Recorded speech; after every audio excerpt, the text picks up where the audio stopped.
You're listening to Biz-Souls, the business podcast with an edge, hosted by me, Rona Lewis, and Jeffrey Hansler. Tune in for perspectives and discoveries about the changing world of business. It's time to connect to the heart, soul, and humor of how business gets done. All right, it's Biz-Souls time, everyone. I'm very excited. I'm Rona Lewis. I'm Jeffrey Hansler, and we get to the heart and soul of business and the people that make it happen. You were just outside because your sunglass, your glasses are... Oh, they're dark. Okay, yeah. well, they'll transition back. You're so fancy. Well, it's you know what? It was actually efficiency. I just got tired of carrying around sunglasses and regular, and the transition. That's amazing because I get tired of carrying you, Yeah, but I exactly. still do. But I'm fun. I'll be here till Thursday. Try the veal. Well, Okay. in the old days, they wouldn't get dark enough. Now That's these right. got dark. Yeah, when I wore glasses, I had the transitions Yeah, back in the day, and they were terrible. They were awful. They were terrible. They'd get grayish. Yes. Yeah.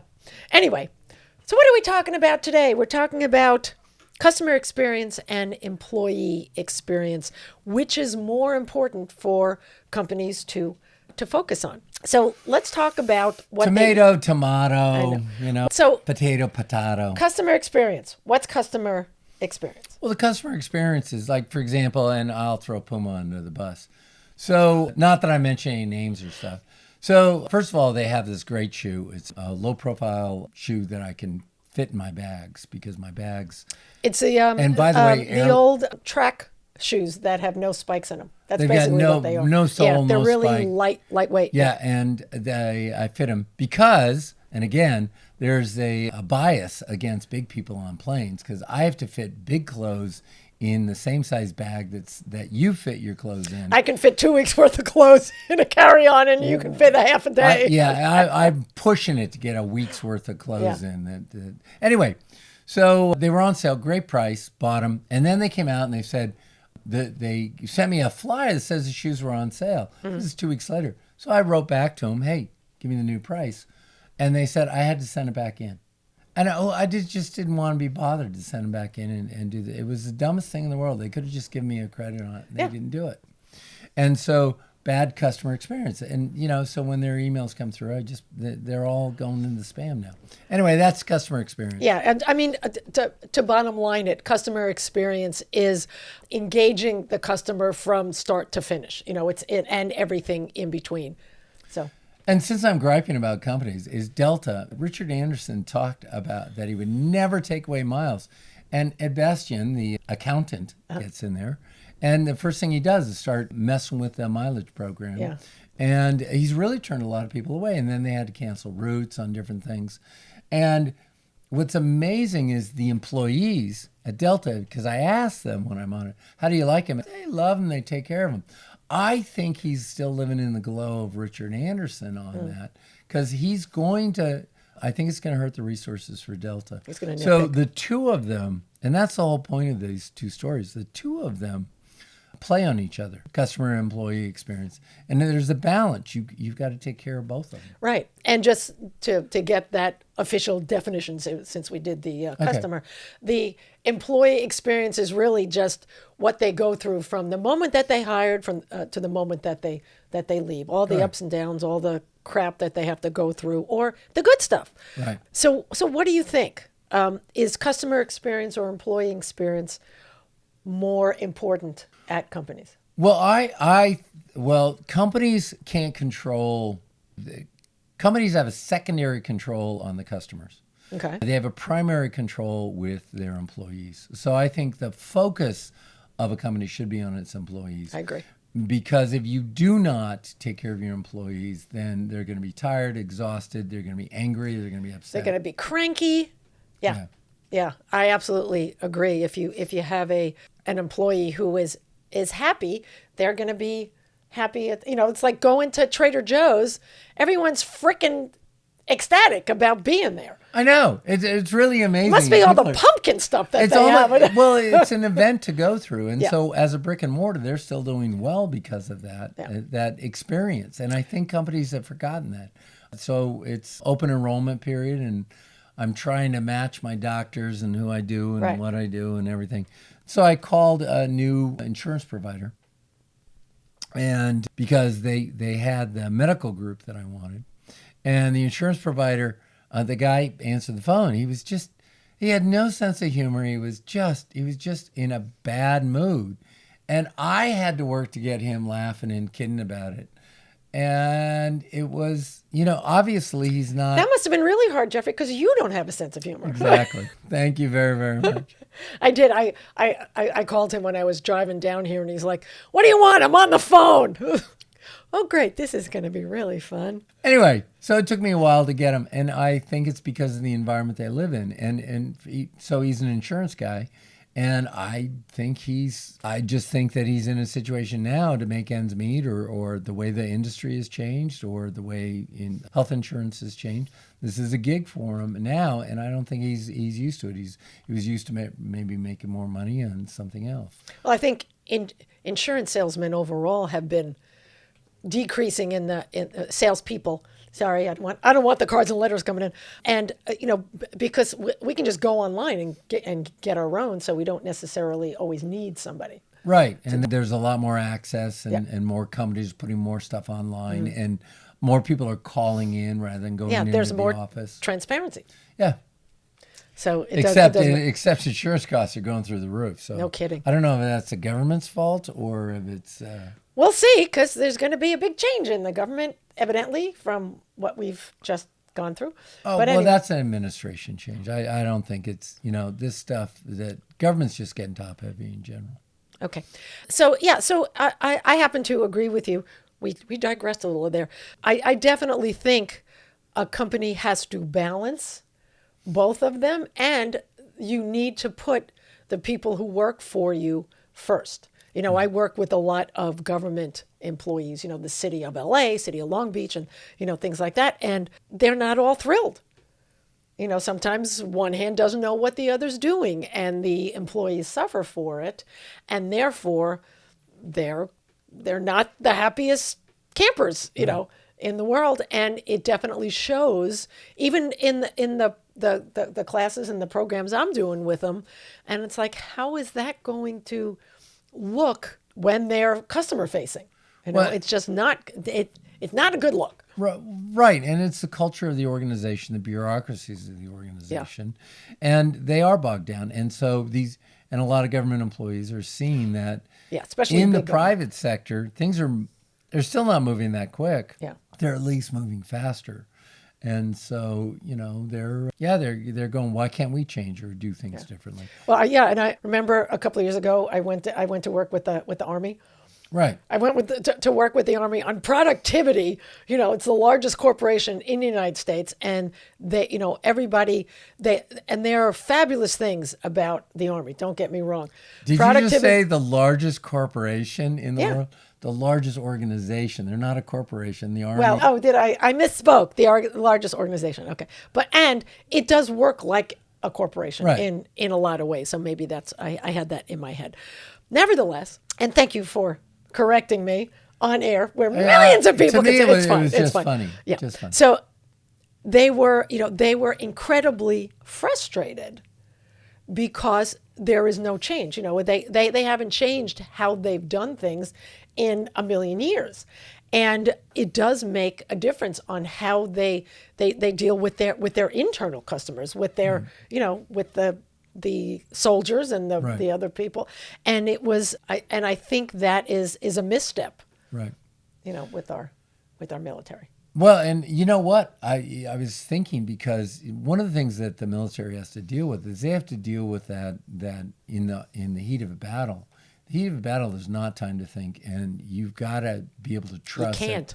You've got to be able to trust that the group next to you's got your back on stuff. Mm-hmm. So people can't run willy-nilly, which is one of the reasons their culture has been that way. As we're getting to more AI fighting, more drone fighting, those things, people are more behind the scenes than actually out there. Mm. Maybe they'll become more adaptive to it. So we'll see. Maybe. We'll see about the culture. Anyway, bottom line is, put your employees first. And customers, I don't believe the customer is always right. The customer's right a lot, and you want to treat the customer well.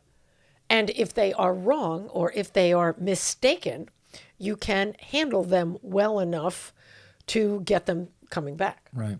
And, you know, I didn't notice this till I went down to Australia, is the signs on the desk say, look, our employees need to be treated well and respected and things like this. And we can refuse service to you if you don't treat them that way. And then when I came back to the States, I saw more and more signs like that in retail shops that you have to treat them. And it's amazing, you know, if it's written down, obviously it's true. Yeah. And I think that's great. If it's on the internet, it must be true. Exactly. So that's an important point, because I remember at a time, you know, you'd be at the airport, tensions are high, a flight gets canceled, and people would just go after the gate agents, and they couldn't do anything. They were limited by stuff, technology and stuff. Some of them were just, I remember this guy screaming at this gal, and it was just, finally the customers came to her defense. Thank goodness that they spoke up, told this guy to back off and get down. And I think now that wouldn't even be tolerated. I think as soon as he opened his mouth, they'd have security over there and get rid of this guy. Yeah, I've seen an awful lot of ladies who lunch, shall we call them, just have attitudes when they go in, and you know, if food or clothes shopping or something, and they're going to spend, if they're going to spend $1,100 on a shirt, you want to treat them nicely, and at the same time, these people are there. They have to make a living too. They are doing the best they can. They may not have it in your size, you know, whatever it is. Don't be an asshole. Bottom line, just don't be an asshole. You know, fully behind that.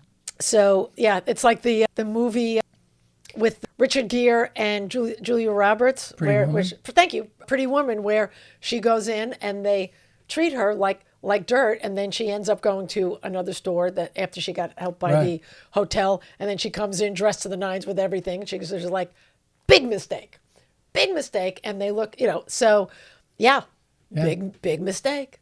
So anyway, well, and that's the employee's interaction to the customer on that, and well, it goes both ways too, because you know, they might not be happy, the employees, so they're not treating the. So let's spend was that a bad example? No. It was a very good example, and let's talk about that, because a lot of times the customer interface, it's not just customer service. The customer interface is sales, and I think in sales, culturally, like the experience that when you went car shopping, I went with you. Oh, that was a fun one. If you haven't heard that one, that was earlier this like year. 30 podcasts ago or something. It was all horrifying.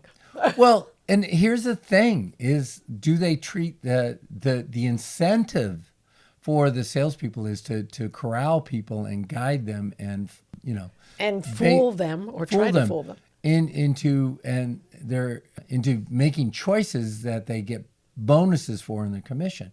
And so what you're doing then is pitting your company representative against the customer. And that still goes on.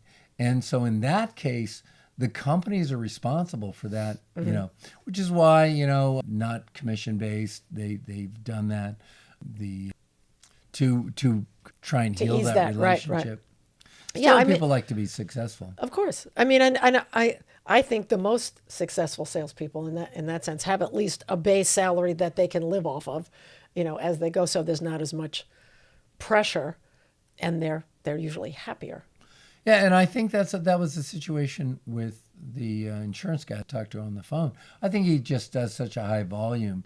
He didn't, and I'm sure people mess with him or are not polite to him or ask him questions or don't let him have any sense of control of what he was doing. I mean, the thing that set him off initially that I said is, how the recording comes on? Yeah. And it says, this call may be recorded for training purposes something. I wonder how many of those really are, or if they just say that. Well, it came on, and so I'm talking to him, and he said, just want to reiterate this call is being recorded. I said, yes, of course, this is going to be a great training model. And he's like, what do you mean training model? Yes, well, of course, this is going to be top of the class for the training models as an example. And he's going, I'm sorry, they're not used for training models. And so he was totally disconnected from it. And he was like, who the hell? You're just one of those jerks on the phone. And Well, you can be, but in this case you weren't. I was trying not to be. I was trying to be happy and fun. Maybe it was my voice. Maybe it was my Barry White voice. That's right. Which is Who always knows? Anyway. except when it cracks and then you sound like you're going through puberty. That's always fun. Right. Anyway. Now, so let's talk about Southwest real quick. Southwest Airlines, when they first came in, they wanted their employees to be playful and stuff. Yeah. And they had things like one of the flight attendants, as the story goes, got into the luggage compartment up above and had her colleague shut the door on it. So when the people went to put their luggage, it opened up and she goes, surprise! And somebody complained about it. One of the customers complained about that. That's hysterical. Instead of seeing it as humor. And Southwest supposedly defended the employee for doing that. And there were multiple cases of people writing complaints because the person was trying to be funny and they weren't in a mood to be funny, and that shouldn't be. That should be more serious. And I guess Herb Keller was, hey, look, I back my employees on this. We tell them to be funny. So the companies have to be flexible. Yes, it has to. It has to come from the top down, obviously. So I guess in summary, if I was going to talk about summary, this relationship why don't you just do it? between the customer and the employees is dictated by the culture created by the leadership in it. Yeah, absolutely. And if that doesn't change, no amount of work at the ground floor is going to work. No, there will be no psychological safety in allowing them to be their authentic selves. So yeah, that sounded so professorial, didn't it? Anyway, right. That's so not me. Okay. Yeah. Have you got anything else? Do you want that's it. Do you want to talk about the overdone of surveys? You talk to anybody on the phone, and afterwards they say, there's going to be a survey if you want to take a customer survey. No. Look, if it's going to be a customer survey, keep it short. 3 questions. Maybe. Yeah. Maybe 2 or 1. Yeah. Did the representative? Did you like it? Yeah. Did the representative? Did they do their very best? And that should be it. Did they do their best? And did they seem like they enjoyed helping you? Yes. Yeah. Okay, that's it. Yeah. I do take them every so often just to kind of see, and most of them have like 5 or 6 questions. And, on a scale of 1 to 10, I don't know, 6 3/4. Exactly. It's like, there's no, exactly. So it's that's annoying. All right. Okay, that's it. I got nothing else. We hope your customer experience here was exceptional. We've tried always with all our podcasts. If you thought that your customer service was exceptional, please fill out the survey and share. That's right. And you will be contacted for a marketing survey afterwards. Yeah, if you like what we did, if you like our podcast, please like, subscribe, and, every so often throw in a suggestion what you guys would like us to talk about, and we'll do a podcast on it. Exactly. And you know what? I'm going to go even further. If you're in an interesting job, do something different, have an interesting opinion, let us know, and maybe we will have you on the podcast. Maybe, just maybe. You don't ask, you don't get, so give it a shot. Exactly. At this point, though, the halls are not being crowded with people calling us and saying they want to be on the podcast. So be the first one. Yeah, you can be on next week. So it's not going to be like Studio 54 where you got to wait in line and hope you get in. Yeah. Chances are, if you're a neat person and you've got... You'll be on within the next month. Exactly. All right. Because we love all of you. We do. All right. This is it for us. I'm Rona Lewis. I'm Jeffrey. And this has been Biz-Souls. We'll see you next time. Thank you. You've been listening to the Biz-Souls podcast with your hosts, Rona Lewis and Jeffrey Hansler. Did you have fun? Subscribe, rate, and leave a review. It's very much appreciated. Talk to you next week.